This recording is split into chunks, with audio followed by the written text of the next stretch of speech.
Consolidate Excel का एक feature है जिसका इस्तेमाल करके आप एक्सेल में अगर अलग अलग सीट पर काम किए हैं तो उन सभी सीट पर जो भी डेटा है उस डेटा को एक ही सीट पर मर्ज कर सकते हैं। इसे आप इस तरीके से भी समझ सकते हैं कि अगर आपने अलग अलग सीट पर काम किया है और उन सभी काम को मिला करके आपको एक सीट पर तैयार करना है तो ये काम जो है आप कंसोलिडेट फीचर से बड़े ही आराम से कर सकते हैं। कैसे कर सकते हैं, चलिए इसे प्रैक्टिकली सीखते हैं। तो देखिए एक्सेल को मैंने ओपन कर लिया है और एक्सेल के अंदर मैंने जो है टोटल 4 सीट पर यहाँ पर डेटा को बनाया है। ये डेटा मैंने काफी छोटा बनाया है, लेकिन जो तरीका मैं आपको बता रहा हूँ ये बड़े से बड़े डेटा में आप सेम इसी तरह से अप्लाई कर सकते हैं और करेंगे। सबसे पहले आप डेटा को समझिए। ये हमारा फर्स्ट पीरियड का सेल्स रिपोर्ट है, मतलब कि ये जो भी एम्प्लॉइज हैं इन्होंने जनवरी में कितना सेल किया है, फरवरी में और मार्च में, ये फर्स्ट पीरियड है। इसी तरह से सेकंड पीरियड भी है जो कि अप्रैल से स्टार्ट है, मई जून तक है। और इसी तरीके से थर्ड पीरियड है जो कि जुलाई अगस्त सितंबर है। और इसी तरीके से फोर्थ पीरियड भी है जो कि दिसंबर तक है। अब हमें क्या काम दिया गया है कि इन चारों पीरियड के डेटा को मिला करके एक सीट पर हमें मर्ज करना है। तो वो काम जो है कंसोलिडेट ऑप्शन से बड़े ही आराम से कर सकते हैं। आपके पास किसी भी तरह का डेटा है, मेरे पास तो इस तरह का डेटा है, लेकिन आपके पास किसी भी तरह का डेटा है, आपने अलग अलग सीट पर काम किया है और कोई सा भी डेटा बनाया है, उन सभी डेटा को मिला करके आप एक सीट पर सभी डेटा को लाना चाहते हैं तो कंसोलिडेट ऑप्शन आपकी बहुत ज्यादा हेल्प करता है। और ये जो तरीका है वो मल्टीपल सीट पर काम करता है। मैंने तो केवल 4 सीट ही लिया है, आप 10 सीट, 20 सीट, 50 सीट भी ले सकते हैं।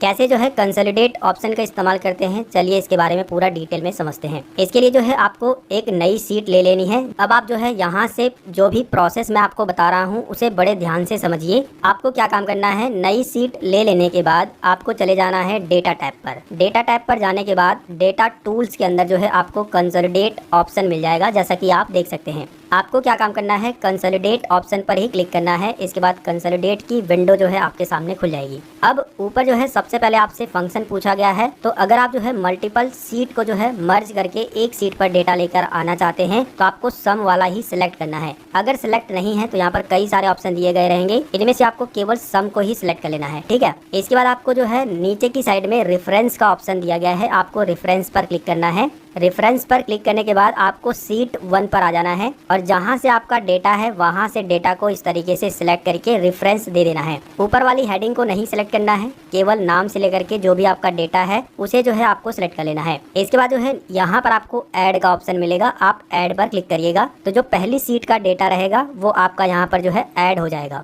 अब आपको क्या काम करना है, दूसरी सीट पर क्लिक करना है। अगर जो है दूसरी सीट पर भी सिलेक्शन ऑटोमेटिक बन जाएगा तो बहुत अच्छी बात है। अगर नहीं बन रहा है ना तो आप यहाँ से जो है दोबारा से इस तरीके से सिलेक्ट कर देंगे। रेफरेंस में जो है सीट 2 भी आ जाएगी, इसमें लिखा होगा आगे की साइड में सीट 2। इसको भी जो है आपको ऐड पर क्लिक करके ऐड करा लेना है। इसके बाद आपको सीट 3 पर क्लिक करना है और सीट 3 पर जो भी डेटा है इसको भी ऐड करा लेना है और इसके बाद जो है ऐड पर क्लिक करना है। इसके बाद सीट 4 पे हम लोग जाएंगे और सीट 4 के भी डेटा को हम लोग जो है सिलेक्ट करके ऐड करा लेंगे। जिस तरीके से यहाँ पर हमने एक एक सीट के डेटा को यहाँ पर ऐड किया है, इसी तरीके से अगर आपके पास ढेर सारी सीट पर डेटा है तो आप अलग अलग सीट पर जो है उन सभी का सिलेक्शन बना करके ऐड पर क्लिक करके यहाँ पर सभी सीट के डेटा को ऐड कर लेंगे, जिस तरीके से हमने इन चारों को ऐड किया है। अब यहाँ पर आप देखिए आपको टॉप रो इसको जो है चेक कर देना है, क्योंकि हम जो ऊपर वाली रो आ रही थी हेडिंग की वो भी आनी चाहिए, इसलिए हमने टॉप रो को सिलेक्ट कर दिया। यहाँ पर आपको लेफ्ट कॉलम को भी सिलेक्ट कर देना है, क्योंकि जो नाम वाला कॉलम आ रहा था वो भी आना चाहिए, तो हमने लेफ्ट कॉलम को भी सिलेक्ट कर लिया। इसके बाद जो है यहाँ पर एक आपको ऑप्शन मिलेगा create links to source data करके है। अगर आप इस पर क्लिक करते हैं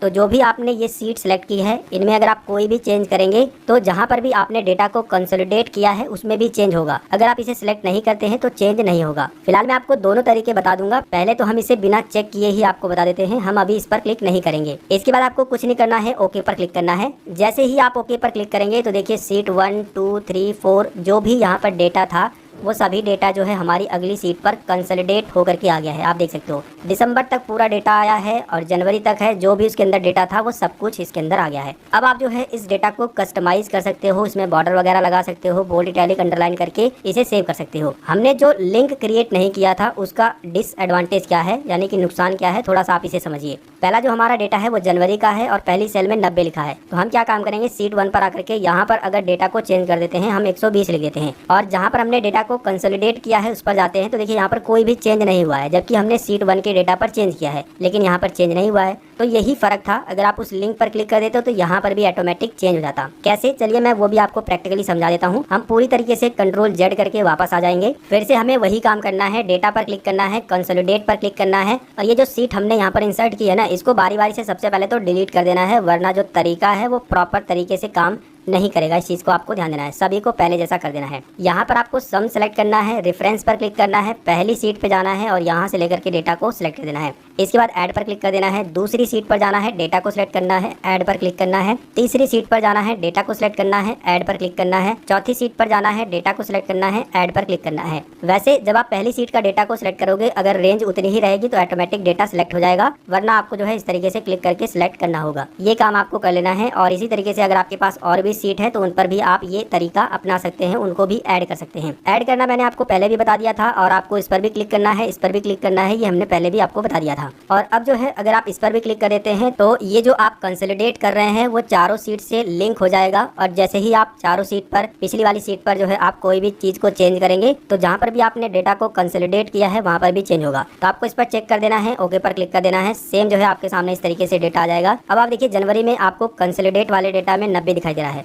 लेकिन हम सीट 1 पर जाते हैं तो अब जो है यहाँ पर हम 120 चेंज कर देते हैं। अब हम जो है कंसोलिडेट वाले पे जाते हैं तो देखिए यहाँ पर 120 लिखा हुआ ऑटोमेटिक आ गया है, क्योंकि ये दोनों जो है एक दूसरे से लिंक हो गए हैं। तो इस तरीके से आप जो है एक दूसरे से लिंक भी कर सकते हो। अब आपको क्या काम करना है, इसे अपने तरीके से आप कस्टमाइज कर सकते हो। जैसे कि इन दोनों सेल को मर्ज कर देते हैं यहाँ से, और यहाँ पर जो है नेम टाइप कर देते हैं, और डेटा के अंदर क्लिक करते हैं, Ctrl A से ऑल सेलेक्ट करते हैं, और यहाँ से जो है हम बॉर्डर अप्लाई कर देंगे। इस पर क्लिक करके बॉर्डर अप्लाई करेंगे, और ऊपर वाले जो कॉलम हैं इनको सेलेक्ट करेंगे लास्ट तक, और यहाँ से जो है इसको थोड़ा सा बोल्ड कर देंगे, कलर अप्लाई कर देंगे, तो इस तरीके से कस्टमाइज हो जाएगा। अगर आप डेटा को कंसोलिडेट करते हैं ना तो सभी में आप देखेंगे सम का फार्मूला लग जाएगा। आप देख सकते हो फार्मूला बार में सम का फार्मूला दिखाई दे रहा है। तो जब भी आप डेटा को कंसोलिडेट करते हैं ना तो वहाँ पर आपने जो ऊपर सेलेक्ट किया था सम, उसी के हिसाब से जो है यहाँ पर सम का फार्मूला लग जाता है। सम मतलब होता है जोड़ना। जो भी आपकी अलग अलग सीट रहेगी ना, उन सभी सीट को जोड़ करके एक सीट पर डेटा